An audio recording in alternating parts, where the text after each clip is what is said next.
New month means a fresh start. And if you're writing goals down because you are so motivated and you see people do it on YouTube, you see people do it on Instagram, you're like, I'm going to be one of those goal writing people. But then you forget your goals by the third day into the month or the second week into the month. And you don't ever look back at them until the following month. That has to stop. Let me talk to you about how I reset myself for each month so you can see results in your own life. The most challenging part of writing goals down is writing goals down. So you have to actually sit down, take the time, and write your goals. Because if you don't, you're not going to hold yourself accountable. There's no documentation to look back on. You might think, oh, I said I was going to do this activity and be able to accomplish it in 3 weeks. However, when 3 weeks come, you say, maybe I meant this other activity. So having it written down makes a document. It creates a paper trail for your own self. So you can be honest with who you are and you can be honest with yourself as you continue to try to reach your goals. Honesty. So write those goals down. That is the most challenging part, getting them on paper, because you just don't want a generic goal like let's talk about one of my goals. One of my goals is I'm going to do a handstand by the end of the year. Now, I had this goal last year as well, and I'm still working on it. Now, why am I still working on it? Because I was not consistent with trying to do it. I said in my mind, oh, I'm going to do it. I watched a whole bunch of YouTube videos on ways to progress yourself doing a handstand. I started progressing, then I wasn't consistent because I didn't keep it in front of myself.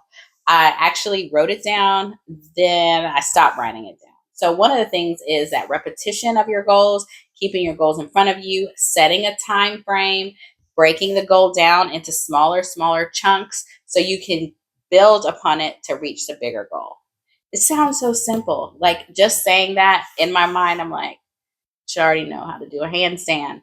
But it's so difficult because then you have to identify in yourself what's preventing you from getting that goal. Sometimes it's just knowledge. Like, I would like to gain a certification in how to care for animals or something like that. Well, you have to go to school and you have to take tests.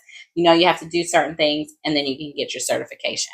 But something that's personal, like a handstand or losing weight or deciding to eat a certain thing or making some kind of professional switch, all of those things, you have to put them within yourself, but also have the desire to keep practicing them. If there's no really grade that you're going to get, if there's no really something that is telling you, well, this is, if you don't do it by this time, you can't do it, like the class is over or the time is up.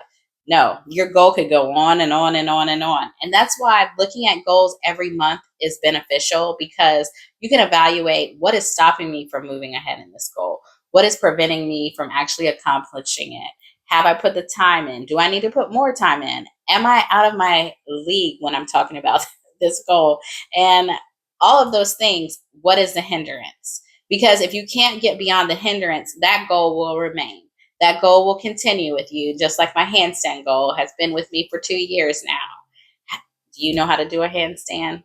Let me know how you taught yourself. I would love to hear it.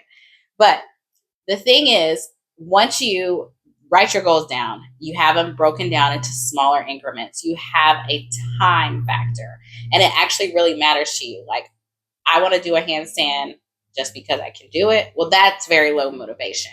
But if you have a goal, I want to know how to do a handstand because then I know I will have gained strength in my upper body and control and balance. All of those things, those are things that I want. So that makes it very salient to me. That makes me want to buy into it. So if you have goals that are salient to you and they resonate with who you are, then that makes you want to do and practice and get to those things even more. So right now, because we're starting a new month, or whenever you watch this, look at your goals if you have them written down. If you don't, write your goals down. That's step one. Write those goals down. Have them documented. So then you can look back and then okay, what do I need to do to accomplish this? This helps you make a plan, which I love a good plan, is how I'm going to accomplish that goal and how I'm going to get to it. So monthly reset, looking at those goals, deciding what steps need to happen in this month, and then also knowing what maybe I need to change or decide not to do. And that's where you need to have grace with yourself. If you have a goal and then you realize this goal is not resonating with me, this goal is not going to better me, this goal is not taking me where I want to go, you can eliminate it. Don't feel bad. When just know you need to replace it with something else, because what we want to do is continue to strive to be the best that we can be, the best person that we can be and present to others. And so doing that requires us to want to have some goals and move forward.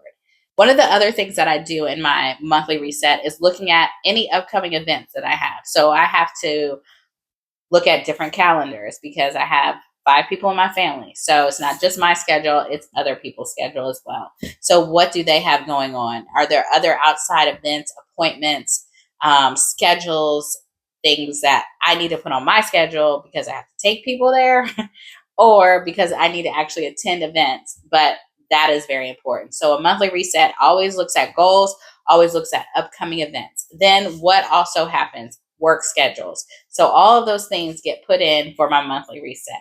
Then the other thing I like to do is just freshen up my desk area. Why is that? Because if you have a cluttered space, if you look around and you're like, there's a lot of stuff in here, or you look around and it's not just a lot of stuff, it's a lot of stuff that's out of place. So monthly reset for me, tidy up my area, start over with what's around me. So I love sticky notes, a good post-it note, a good list.